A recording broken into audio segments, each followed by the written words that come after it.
To the Monday, December 8th, Maplewood City Council Manager Workshop. Assistant City Manager Darrell, would you do the roll call for us? I would love to. Councilmember Cave. Here. Councilmember Juniman. Here. Councilmember Lee. Present.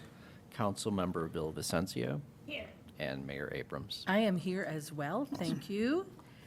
Council members, would someone like to make a motion to approve our agenda? So moved. Second. Moved by Kate, seconded by Lee. We're The good. motion to approve the agenda. Is there any further discussion? Hearing none, all those in favor signify by saying aye. Aye. Any opposed?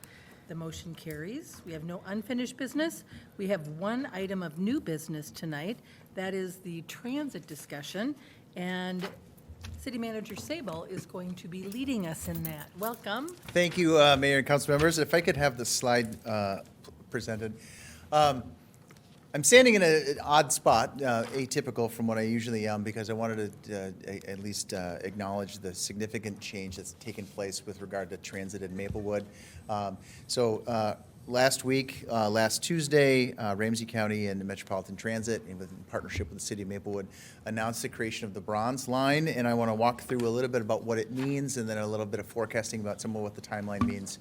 The Bronze Line really is the first hybrid transit line in the Twin Cities Metro network.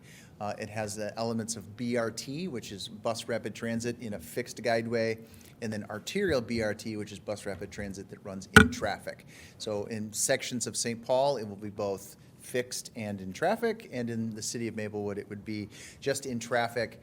The action and the proposal that's being put forward is consistent with the council's resolution from last fall, where he's said no to the Bruce Ventile Trail, no to a purple line alignment as it was suggested, and then in directing staff to pursue alternatives. We think this project would strengthen overall mobility, improve access to jobs and retail, and give Maplewood better transit access. A lot of people have asked, what's the difference? And there's really, I think, 4 key differences that we can talk about. Number one, there is no transit on the Bruce Ventile Trail. It's consistent with the actions that you took last year. I just want to state again, there is no transit proposed on the Bruce Ventile Trail. That will still remain a bike and pedestrian place. Other significant change is that there's no lane reductions on White Bear Avenue. So the previous purple line had said that there would be either, if you remember the conversation of side running versus center running, these are actually running in traffic. So there's no lane reductions. Also, one of the neat amenities, and I use neat, I suppose, is kind of a silly term, but an amenity that has been really impactful in other places is the adoption of microtransit at the Maplewood Transit Center. This is a service that can provide, it would best function almost like an Uber. It would be able to give people direct rides door to door to a destination that they, if they need to. So that offers an expanded service.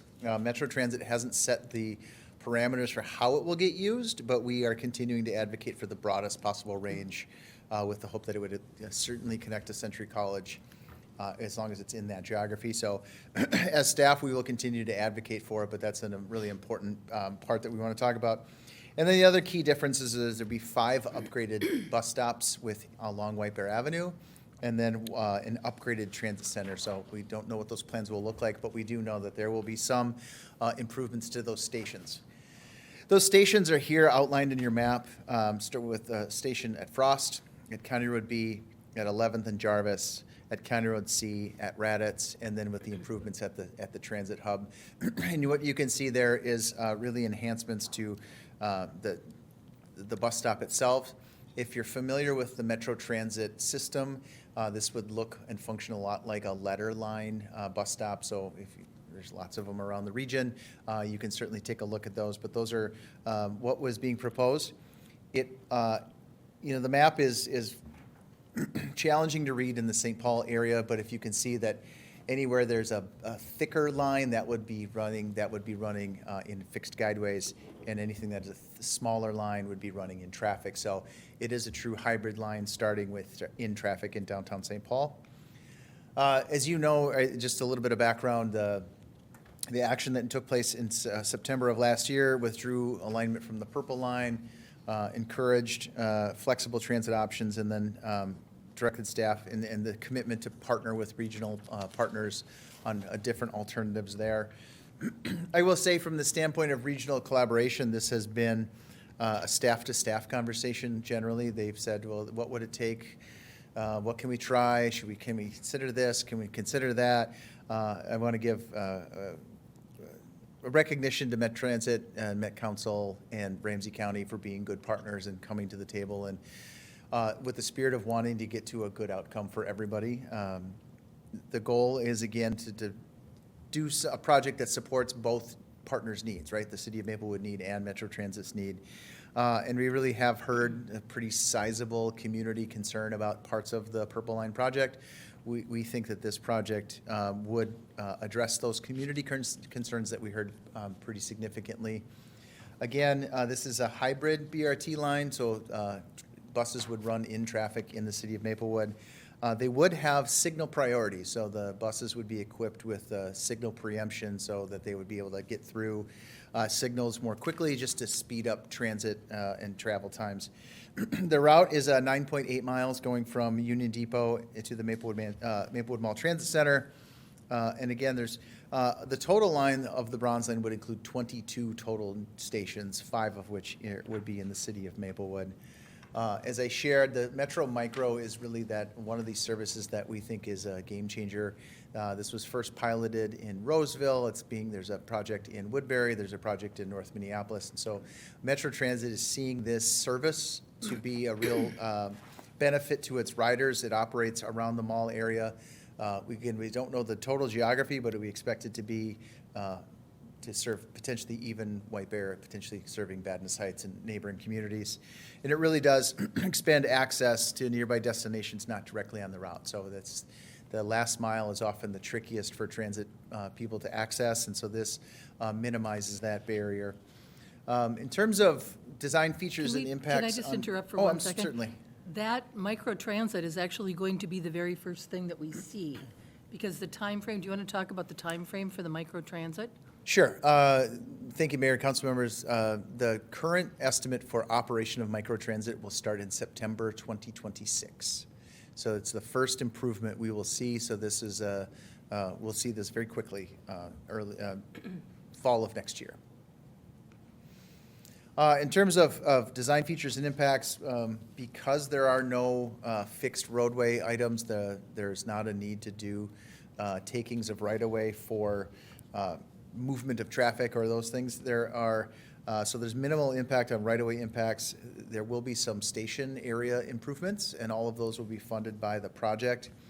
The station amenities include accessible station design with near-level boarding.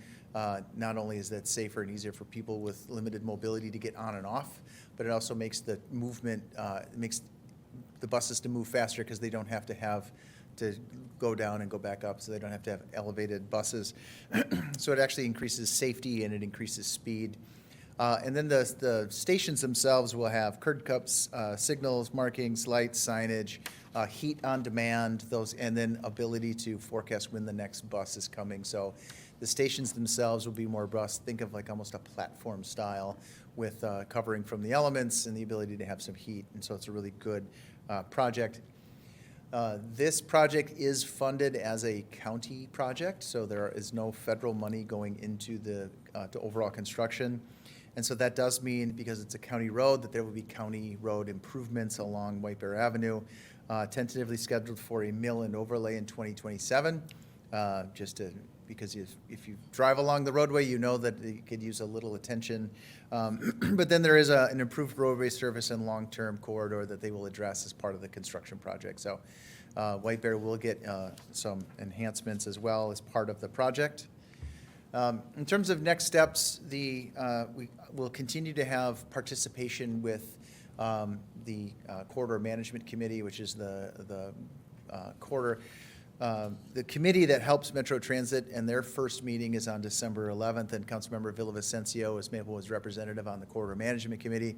So that's a continued partnership that we have with Metro Transit. At the staff level, we participate in a Technical Advisory Committee, or known as the TAC, and also with the Issues Resolution Team. And I think there actually might be an extra I in there, but the IIRT. But so we continue to have meetings with the staff at Ramsey County and Metro Transit.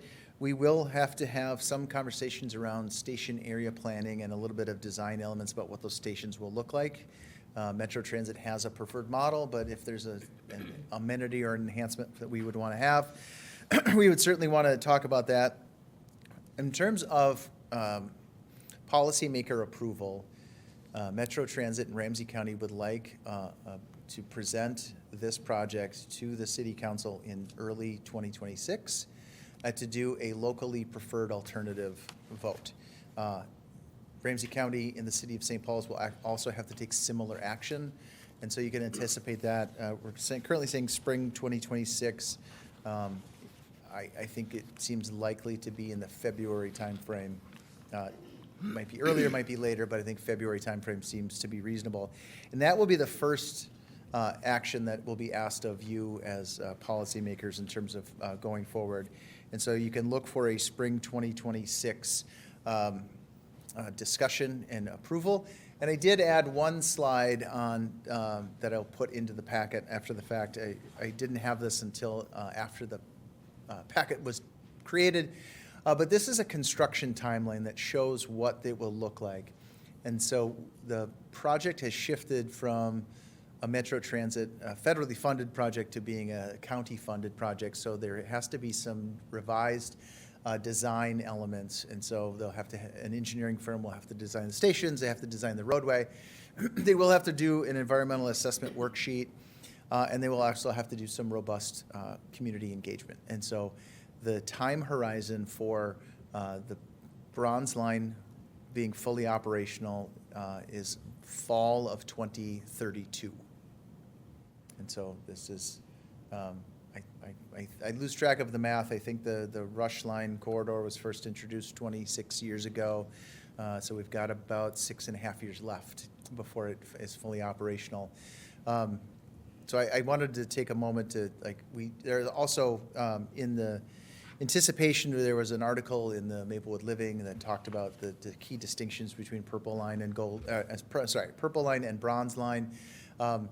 This is a project that has generated a lot of discussion in the community, and this project seems to fit with not everyone got what they wanted, but everybody gets something that is of value to them. And so I think this is an example of a pretty good public process that, while not perfect, leads to a significant number of good outcomes, including better transit access for the people in Maplewood. So with that, I'm happy to answer any questions or have any kind of discussions, or if there are items that you want us to make sure that we continue to advocate for at the staff level, I would love and welcome to hear them.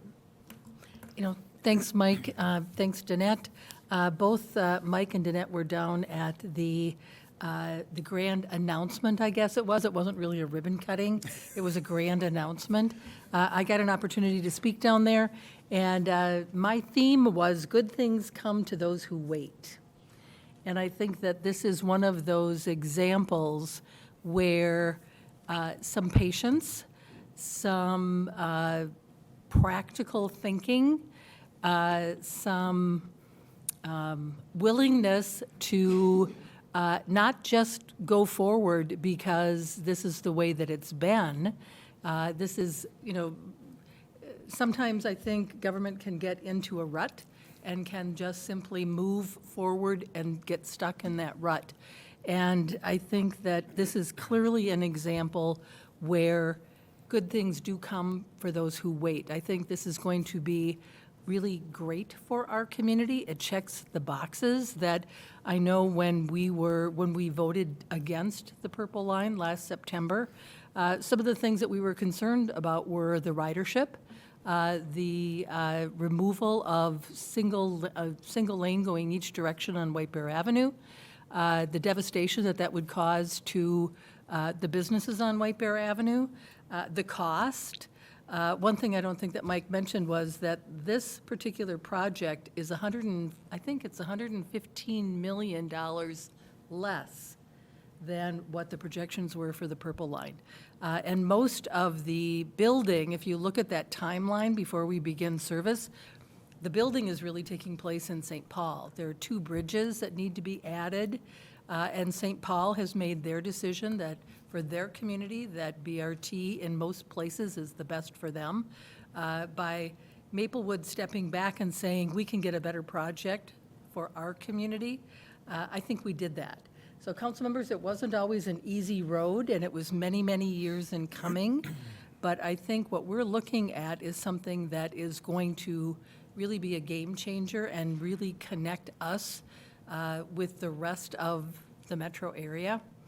I'm particularly excited about the microtransit piece of this that we get early on. You know, next year, we're going to have people using, this time next year, people will be using microtransit, which I think is a wonderful opportunity that we've never had before. And I know I've talked with mayors from Roseville and from Woodbury, and microtransit is a game changer. People are really excited about it. So I think Councilmember Villavicencio was next, and then I think Councilmember Lee, and then Councilmember Cave. Thank you, Mayor. And yes, I got to make it that day on the announcement of the Bronze Line, and I think it's exciting that, you know, Maplewood will be an East Metro anchor for this Bronze Line. And, you know, I think you said it well when we have to wait, you know. I think what will turn out is that we will have Maplewood Mall being a transit center, having a lot of new improvements to it. I think that's what I'm looking for. You know, the crosswalks and the signals, if you walk around the mall area, it's not that very walkable, especially if you're going to the transit area. And so this is an opportunity that we will be able to have those things improved in every way that we think of how we want a transit center to function properly.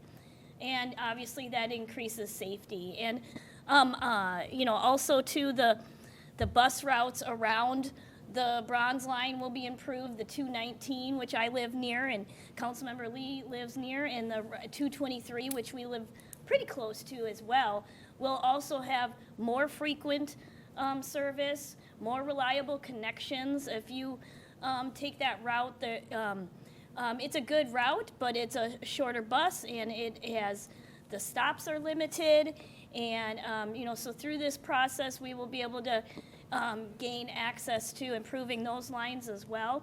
And as the mayor and Mr. Sabela mentioned, is the microbusing.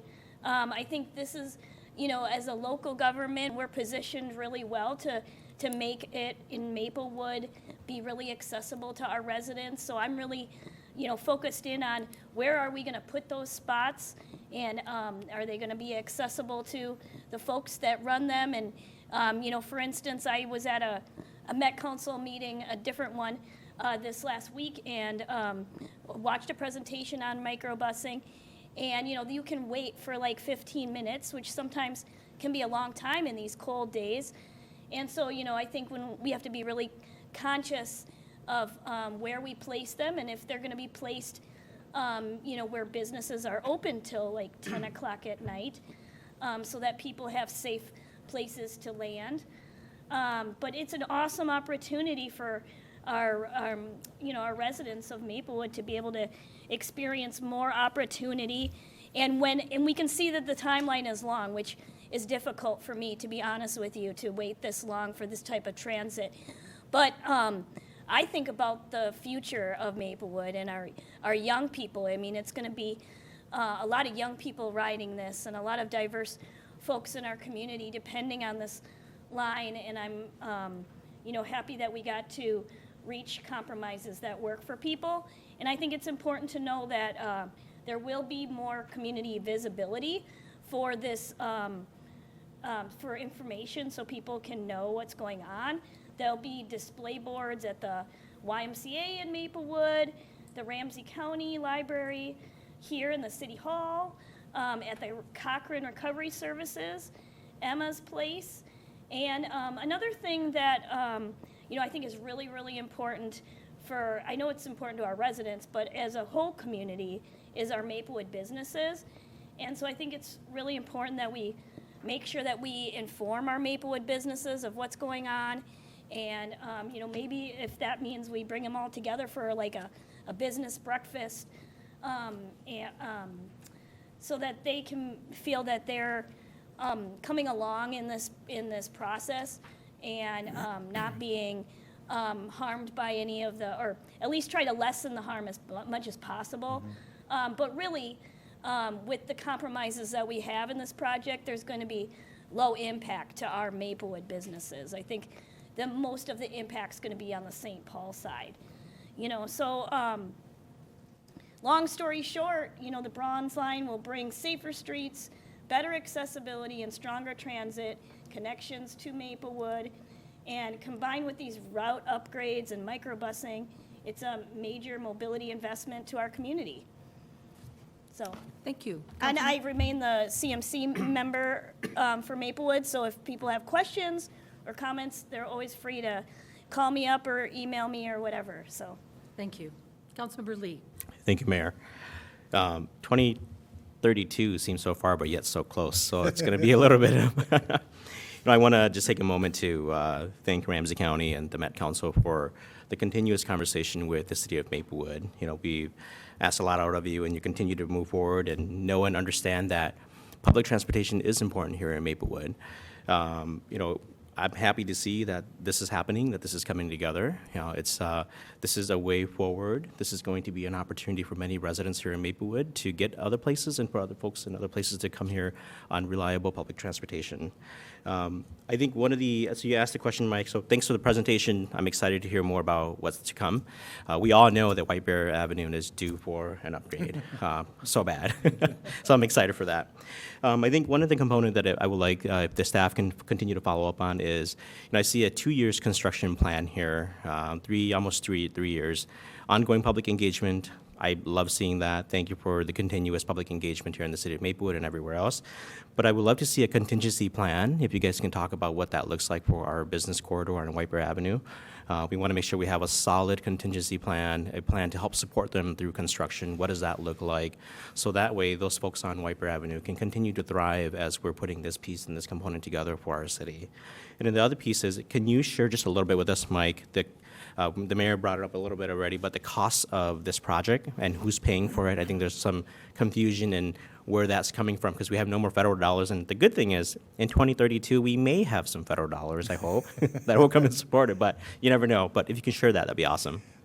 Certainly, and I think the project team will, when they present in early next year, we'll talk to this in more specific detail. But of the project costs that we have, Ramsey County has pledged to pay for 90% of the costs. And Metro Transit has agreed to pay the remaining 10%. So the city of Maplewood is not being asked to fund any of the construction of any of the amenities. And that's in a typical county roadway project, the city would be asked to pay for its share of the streetlights or the intersection improvements that would be there.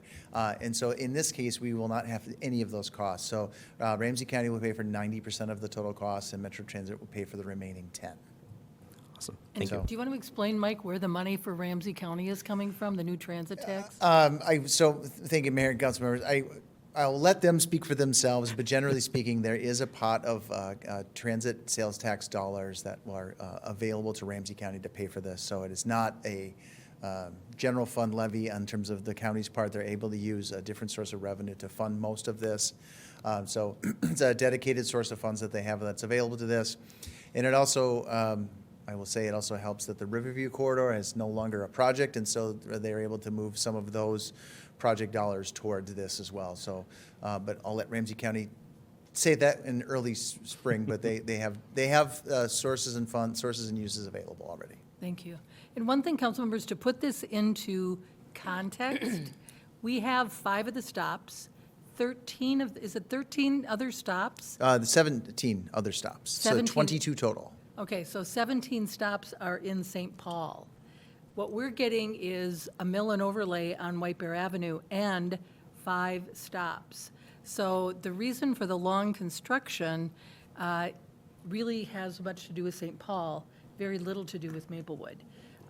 St. Paul will be getting 2 new bridges, and they will be getting dedicated bus routes that require additional construction. So the majority of what you're seeing and the length of time is because of the scope of the work that has to be done in St. Paul. The disruption to Maplewood businesses, I think, is going to be very minimal. So just, we need to put that into context, that, this is, we have a very small portion of it here in Maplewood. Councilmember Cave. I have no new comments, but I just want to thank you guys, staff, and also working with Metro Transit, the Ramsey County Met Council, just on this whole thing, because when, in 2024, there was just a lot of stoppage in a way that we did, but we did have a lot of solutions for them. Instead of just saying no, we did have solutions. So it's wonderful to hear that they took them back to the table and they worked with you guys on what our solutions were for Maplewood. And it's great that we have a hybrid. I mean, St. Paul's keeping it, they're changing a lot and we are not. So I really respect the fact that we do have a hybrid, that they kept something here, but we can keep it just like a normal bus line in Maplewood. I just want to make sure, my only other comment is the ongoing public engagement. Not to ramp it up at the end, but to ramp it up at the beginning, because I think we need to hear from people a lot of things now before, right when it gets started, before we come vote on it and what we're voting on and everything. So I think that's important that the public engagement starts right away. But thank you, Mike. Yeah, you're welcome. And I think, isn't the first piece coming actually from Maplewood and Maplewood Living? So, yeah, correct. Thank you, Mayor. So Maplewood Living has an article, and so what we can pledge to do is run articles in the January and the February issue to make sure that people are aware of it. Again, it's going to come to this body at least twice. Once to kind of get a presentation through a workshop, and then another to consider locally preferred alternative vote. There's going to be lots of, as Councilmember Villavicencio said, there's going to be posters and briefings, and there's going to be opportunities for engagement. So part of why I'm standing in this spot is a signal that it's a different project and a different process. And so that's my commitment to the community, is to have engagement and opportunity. So hence the actually being physically different. I did want to just make a comment. Councilmember Villavicencio talked about informing our businesses and right, understanding, making sure that micro transit is in areas that where a business is going to be able to have somebody maybe come inside for 15 or 20 minutes. That's really helpful feedback. And so what I think we can do is we can create a database of our business community and do some outreach. And Councilmember Lee talked about potential construction contingency. Perhaps that group that we create can inform whatever that program would be. I'll say, generally speaking, those will be run by the project team, not the city, but we can certainly have influence and say. So we'll do both of those things with terms of business outreach, and appreciate that. Thank you. I don't see any other lights, and this is our only agenda item for tonight. Thank you for that report. I think that this is an exciting time for the East Metro. So thank you very much for that presentation, and we are adjourned.